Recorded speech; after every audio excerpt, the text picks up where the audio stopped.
তো খুবই দুঃখজনক ব্যাপার হচ্ছে আমাদের মাঝে আর আমাদের সেই প্রিয় চেনামুখ চিঙ্কু মাস্তান এসপি সোহেল আর নেই।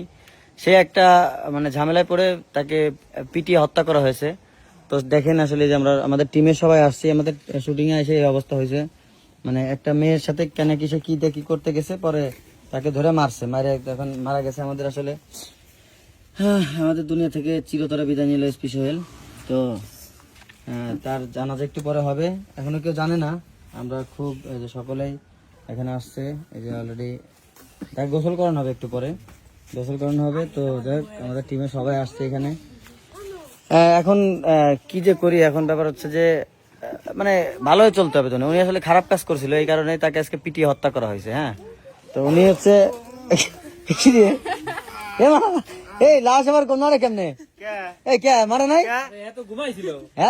এই ভাই আপনি মারা গেলেন, আপনার না যে ওই যে পিটাই পিটাই প্রেম করবো ধরা খেয়ে মারা গেলেন না? মরে গেছিলাম। হ্যাঁ, হাই হাই দেখতো তাহলে, এই যে দেখছো এটা আসলে মারা জানি। এটা হচ্ছে আমাদের শুটিং এসে দেখেন, এই যে আমরা আসলে শুটিং করছিলাম। শুটিং এ আসলে আজকে মৃত্যুর দৃশ্য ছিল সোহেলের, শুটিং প্যাক আপ। হ্যাঁ, এই জন্য তাকে মারিয়ে দিছি। হ্যাঁ, এই যে আসলে সে মারা জানি। তোকে দুঃখ পাবেন না, ভয় পাবেন না, সে বেঁচে আছে এখনো।